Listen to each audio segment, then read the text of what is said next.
The city never slept, especially not the pleasure district. Flashing neon signs painted the broken streets in red and blue light. And voices echoed through the narrow alleyways. It was a place where dreams died, and where those with enough credits could buy anything, even someone's body. Jace had seen a lot in his years traveling the galaxy, but this place still made him sick.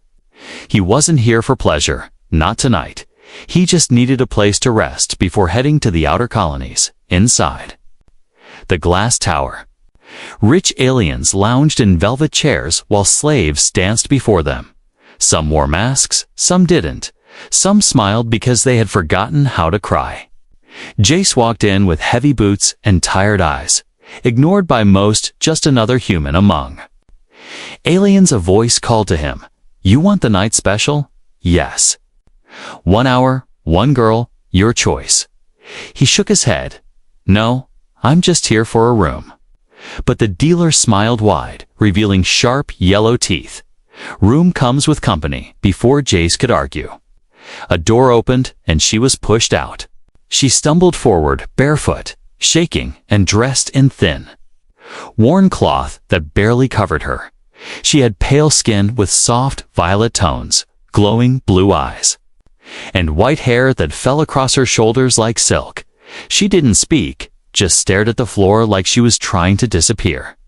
The dealer laughed. "New stock, very obedient, doesn't talk back."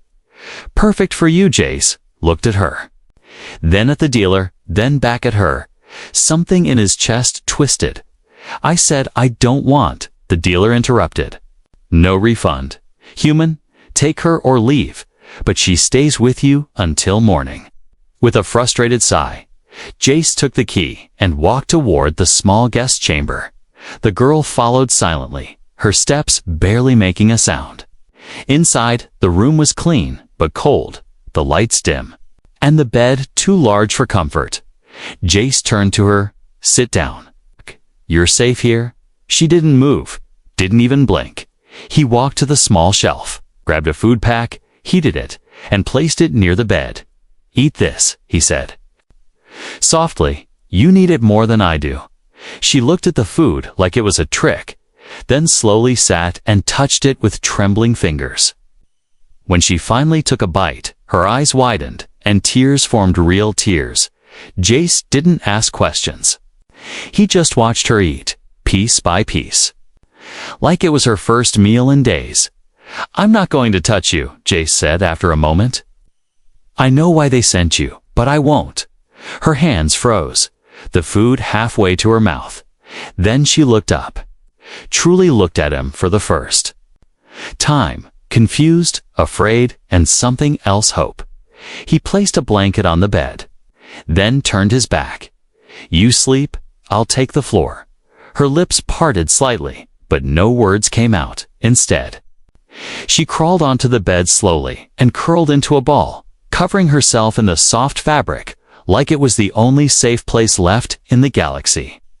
That night, Jace didn't sleep much. He kept listening to her quiet breathing, kept thinking about her eyes, so empty at first, but now, after food and warmth, something flickered in them. Something alive, as morning light slipped through the blinds. A loud knock hit the door. "Time's up," said the guard outside. Jace stood, stretched, and looked back at her. She was already awake, sitting on the bed with her hands folded tightly in her lap. Her eyes searched his face like she wanted to remember it. "I don't even know your name," Jace whispered. She blinked, then slowly opened her mouth. But before she could speak, the door slammed open and 2 handlers came in. They grabbed her arms roughly, pulling her to her feet. She didn't fight, didn't cry, just stared at Jace as they dragged her away. Jace stepped forward. "Wait." One of the handlers glared at him. "You had your night, human, walk away." But Jace didn't move. He stared at the hallway where she disappeared. His fists clenched. Something inside him burned. Not anger, not pity. Something stronger. He had seen many things in this galaxy, but never someone like her. She wasn't just a girl or a slave. She was someone trying to survive in a world that crushed the weak. And he couldn't leave her like that. As the hallway lights flickered and the door shut behind them, Jace whispered to himself, "I'm coming back for you." Jace didn't leave the city right away. He was supposed to catch a transport ship by morning, but something deep inside kept pulling him back. He couldn't get her out of his mind the way she looked at him. Like he was the first person who didn't treat her like a thing. She had no name on any record, no voice in the crowd, and no value except the one others forced on her. But to him, she had become real. He asked questions. But most looked at him like he was crazy. "Why do you care?" A merchant sneered. "She's just pleasure stock." Jace's jaw clenched. "She's more than that." He visited places no human should go, back alleys, slave pits, even dark bars where only the worst kinds gathered. Everyone knew someone who sewed someone, but no one wanted to talk about her. Then, in a quiet corner of a dying tavern, he met an old alien woman with gray skin and glowing red eyes.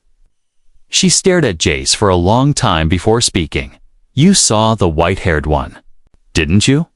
she asked, her voice like sand scraping metal. Jace sat straighter. "Yes. Do you know her?" The woman nodded slowly. "She's not from here. She's not from anywhere. Really, not anymore." Jace leaned in. "What do you mean?" "She's a Nithari hybrid," the old woman said. "They were wiped out during the core wars. A whole race gone, except maybe her." Jace's heart skipped. "She's the last of her kind." "Maybe," the woman whispered. "She was taken as a child, sold over and over, her blood hidden, her name erased." Jace felt cold.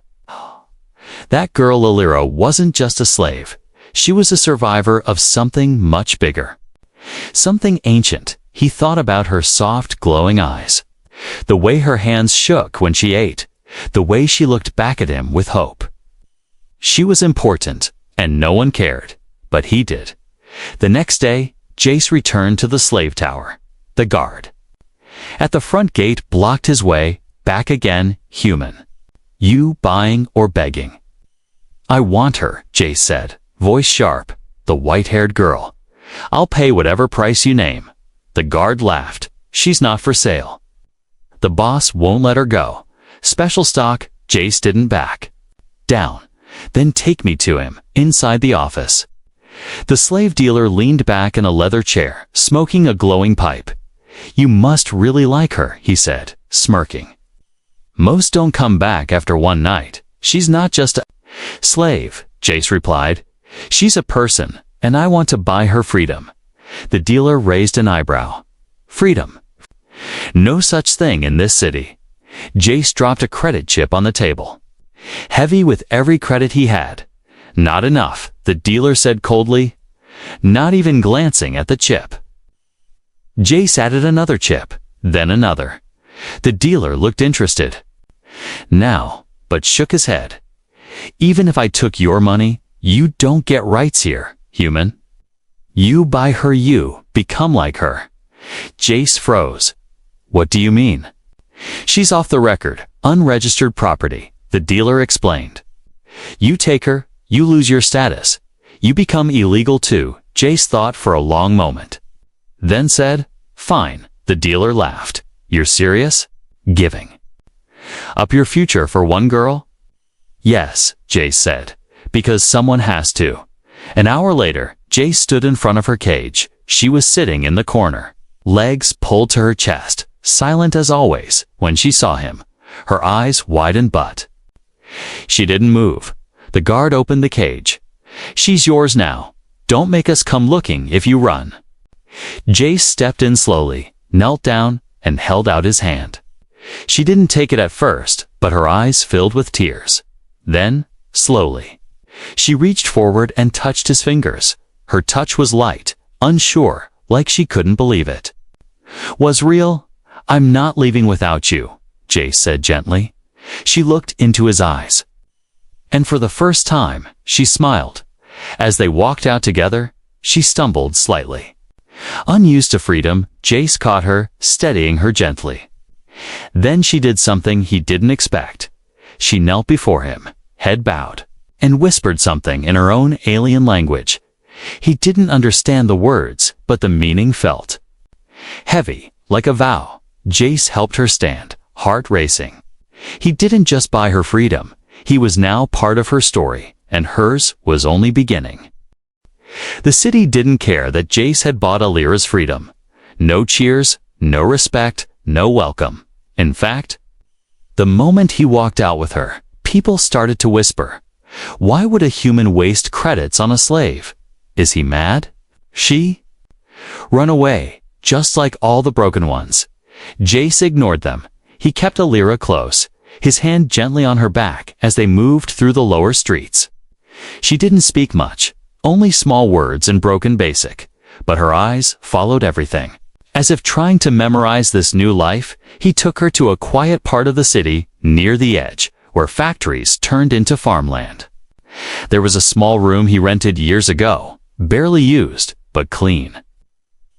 He opened the door and let her walk in first. She looked around with wide eyes.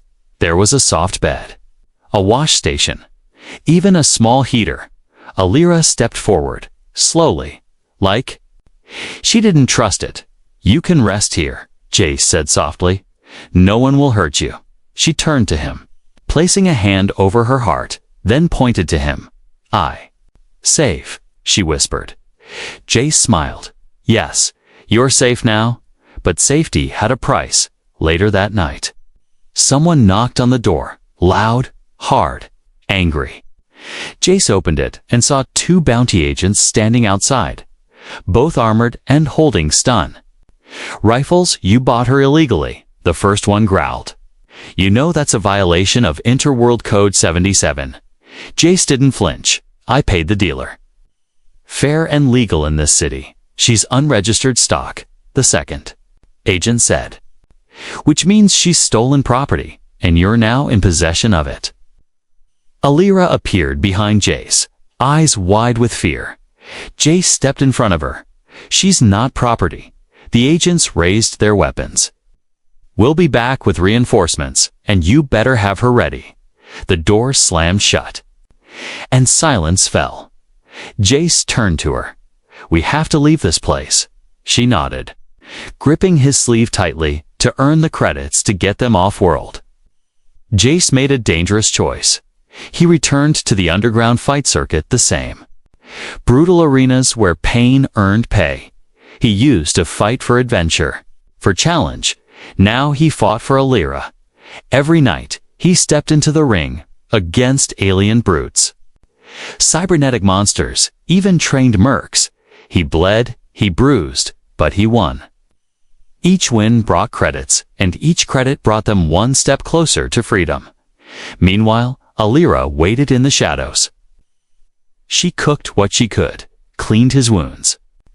When he came home and sometimes hummed soft songs from her lost homeworld, one night, she touched his face and whispered, "Why pain?" Jace looked at her and said, "Because your life is worth more than mine." She didn't understand all his words, but she felt the meaning in his voice. She leaned forward and gently placed her forehead against his. "I stay," she whispered. "With you," but peace didn't last. The slave dealer had sent word to the syndicate, and they had now placed a bounty on both of them. Alira wasn't just rare, she was priceless. A living relic of a royal bloodline that was supposed to be dead, Jace found out from a contact at the fight ring. "Leave the city," the man warned. "They want her back bad enough to kill you." Jace knew what he had to do. He took the last of his credits, walked into a hidden transport hub, and booked a passage to a remote frontier moon somewhere. No one asked questions, but the ride wouldn't be cheap, and time was running out. Back at the room, he handed Alira a small satchel. "We leave at dawn." She tilted her head. "Danger." He nodded, yes. But together, that night, Alira sat beside him, wrapping a blanket around both of them. The stars outside the window shimmered, distant and cold. She looked at him, her voice small but clear. "You save me, now. Save you." He didn't understand what she meant, but something inside her had changed. Something was waking up, and Jace knew. The price of freedom wasn't just credits or blood. It was love. And now? They were both willing to pay it. Asterisk, the ship roared. Through the sky, leaving the city behind, Jace and Alira sat in the back of the cargo hold. Surrounded by crates and strange smells, there were no seats, no windows, and no comfort, but it didn't matter. For the first time, they were leaving together. No chains, no guards, no fear, only hope. Alira leaned her head on Jace's shoulder. Her eyes heavy from exhaustion, he placed his arm around her gently. Keeping her warm in the cold metal space, she didn't speak. But her body relaxed beside his like she finally believed she was free. The ship landed on a quiet farming moon, called Valari 3. It wasn't on most maps, and that made it perfect. Few ships came here, and fewer still asked questions. Jace had visited once during his old smuggling days and remembered a small cabin on the far edge of the colony fields. It was abandoned, dusty, and surrounded by thick trees, but it was theirs now. When they reached the cabin, Alira walked slowly. Through the doorway, she looked around dust-covered furniture, cracked windows, and broken floorboards. Still, she smiled. "This, home?" She asked softly. Jace nodded. If you want it to be, that night, they cleaned together. Jace fixed the heater and Alira swept the floor, humming a quiet tune as she worked. She even found an old mirror and stared into it, touching her reflection. With wonder, as if seeing herself clearly for the first time. In the days that followed, Jace hunted and built, while Alira tended a garden outside. She planted herbs and strange-colored flowers she remembered from her childhood. She didn't speak much about her past, but sometimes she would stop working, close her eyes, and whisper in her old language. Jace never asked what she was saying. He just let her have those moments. One evening, Jace brought her a gift. It was a worn dress he had found in the back of a trader's wagon. It was faded and stitched many times, but it was soft and light. When she saw it, Alira gasped, holding it like it was made of gold. "For me?" she asked, her voice shaking. "Yes." Jace smiled. "You deserve more, but it's a start." She hugged the dress to her chest, then looked up at him with eyes full of tears. "You see me?" she whispered. Jace didn't reply. He just nodded. Because it was true, that night. She wore the dress and walked barefoot through the garden as the twin moons rose. Jace watched from the porch, thinking she looked like something from a dream. Alira turned and saw him watching, then slowly walked up and sat beside him. "Before I was nothing," she said quietly. "Not person, not even name." He looked at her. "Then let's give you a name." She tilted her head. Confused. "A name?" "Yes," Jace said. "One you choose, not one given to you by those who hurt you." She closed her eyes for a moment, thinking. Then she whispered, "Alira." Jace smiled. "Alira, it's beautiful." She smiled back, and for the first time, it wasn't small or unsure. It was full, real, and proud. But peace is a quiet thing.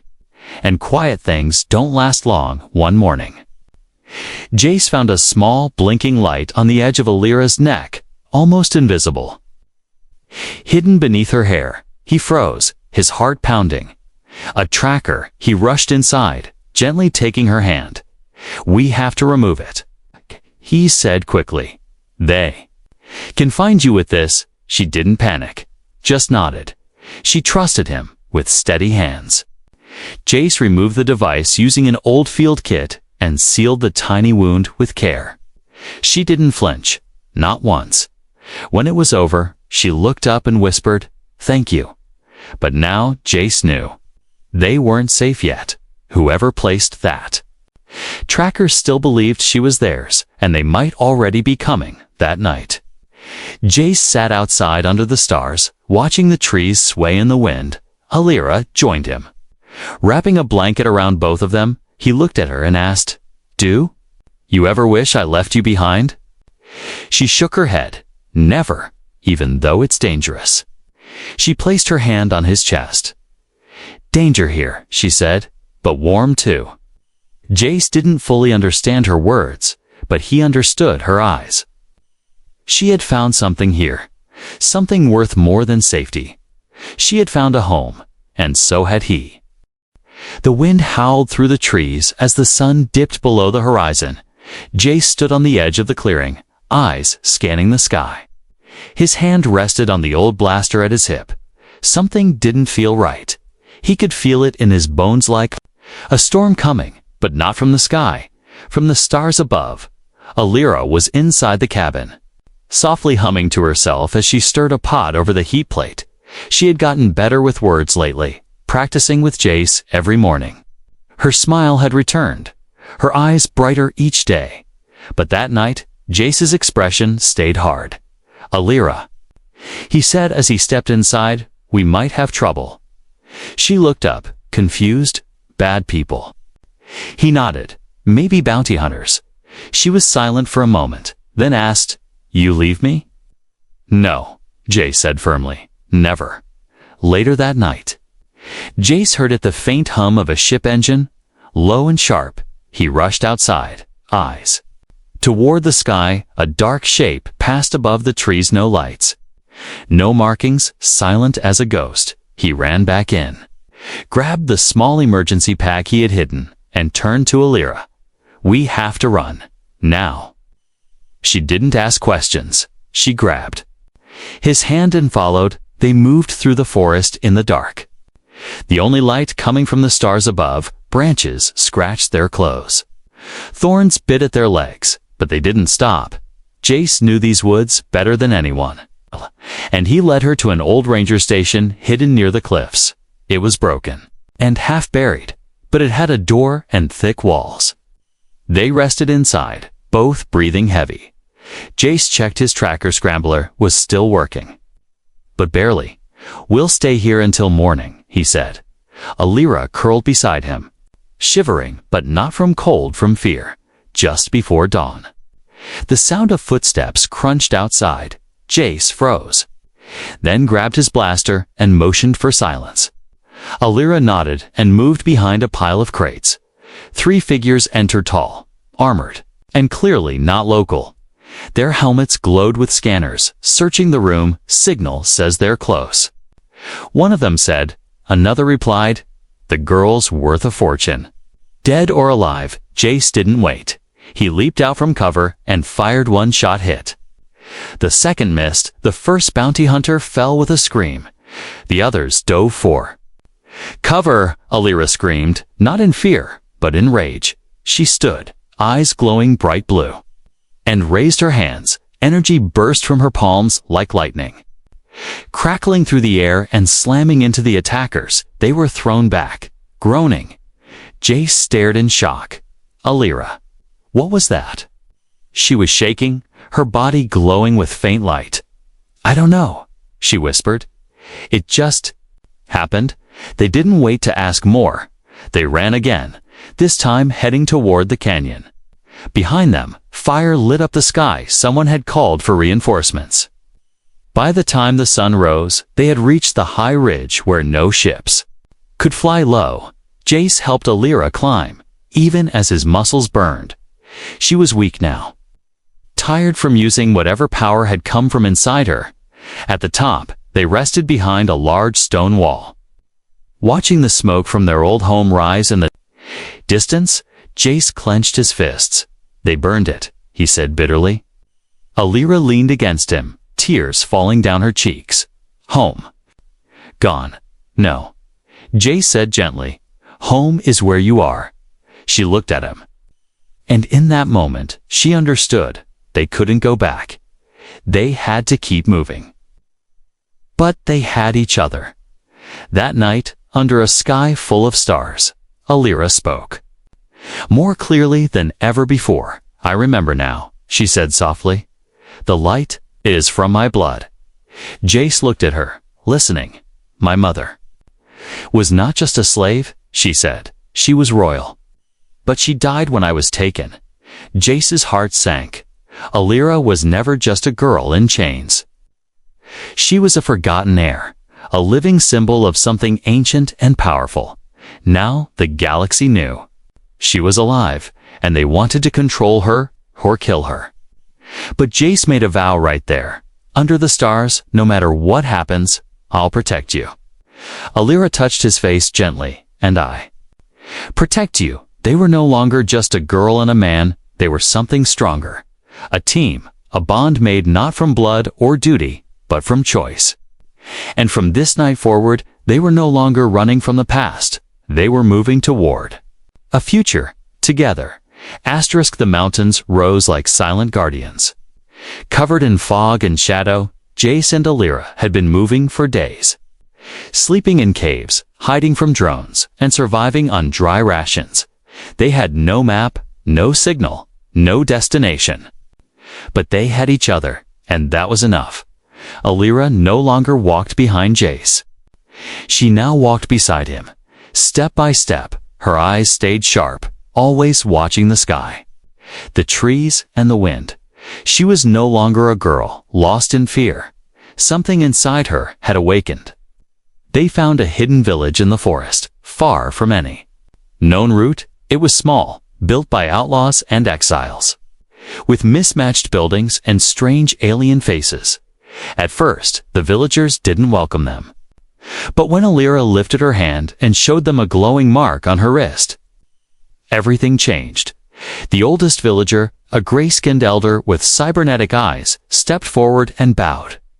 Nithari blood, he whispered. We thought your kind was gone. Alira looked at him, unsure. I don't remember much, only pain. You don't need to remember, the elder said. Your blood remembers for you. They gave her a place to rest, a room with warm blankets and silence. Jace stayed close, but he watched from a distance. As others began to speak to her in the old language, she answered slowly at first, like a child learning her name again. But then she started to remember. My mother's name was Thalara, she told Jace one night. Sitting by the fire, she was a queen, but she hid when the war began. Jace listened quietly. His heart heavy, Alira continued. I was taken when I was very small, before I learned who I was. She looked at her hands, watching them glow. Faintly, they used me, sold me, but never broke me, she said. They only hid me from myself. Jace reached out, placing his hand over hers. You were never just a slave, he said. You were always more. The villagers brought her to a stone shrine deep in the woods. It was overgrown, half broken, and covered in moss. But when Alira touched it, the stone lit up with pale blue lines. The villagers gasped. Some even dropped to their knees. She is the lost flame. One whispered, the last daughter. Word spread fast. Soon others came from nearby camps, rebels, exiles, even scholars. They bowed before Alira, calling her Lady of Light and Princess of the Forgotten. Alira stood tall, but her voice was gentle. I do not want power, she said. Only peace, but peace was a dream still far away. The syndicate that once owned her had sent a hunter, not a bounty seeker, but a war tracker, an elite enforcer who never failed. He landed on the edge of the forest in a black dropship, followed by machines and flame. Jace saw the smoke first and knew. They found us, he said, rushing into the village. Alira turned to him, her eyes calm. Then we fight. Together. She no longer wore rags or the old dress.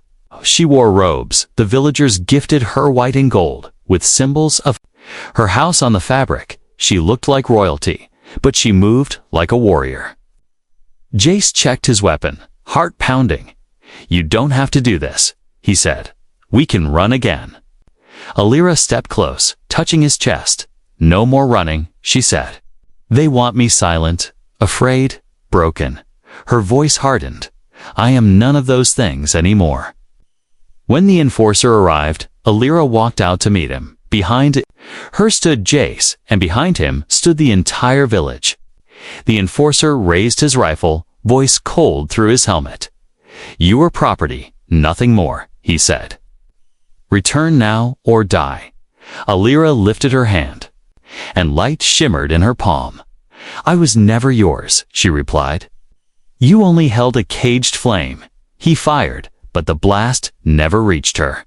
A wall of blue energy rose in front of her, cracking like lightning. The enforcer took a step back. Confused, Alira stepped forward, her voice rising. "I claim my name, my blood, and my freedom," she said. "And I stand with him." She reached back and took Jace's hand. Together, they stepped forward, and the villagers followed. The enforcer realized he was outnumbered, not just in bodies, but in spirit. This wasn't a slave anymore. This was a queen reborn. He retreated, vanishing into the smoke. For now, they were safe again. That night, the village celebrated. Lights filled the trees, and old songs were sung. Alira danced with the children, laughed with the women, and sat beside Jace under the stars. "You gave me freedom," she said, "but you also gave me back myself." Jace smiled. "I just wanted you to live." She leaned in close, whispering, "Now I want to live with you."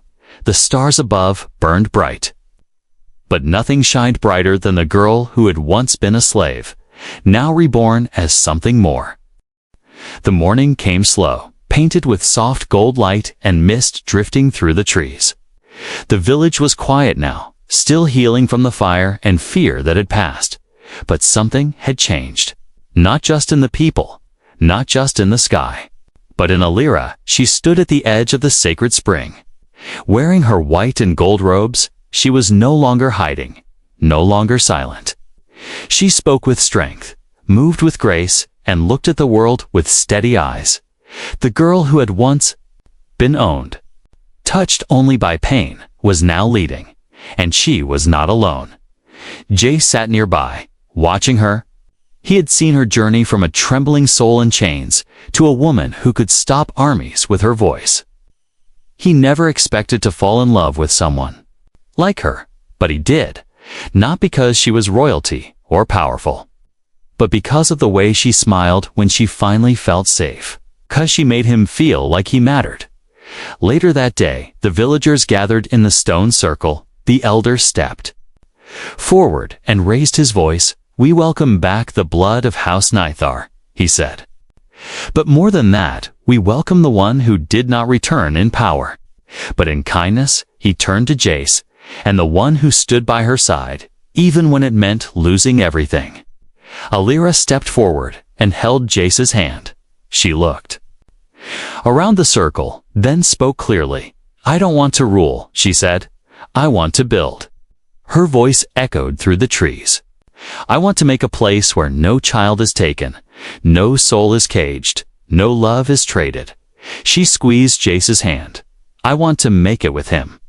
A silence fell over the crowd. Then, one by one, they nodded. Some smiled, some wiped away tears. A new life was beginning.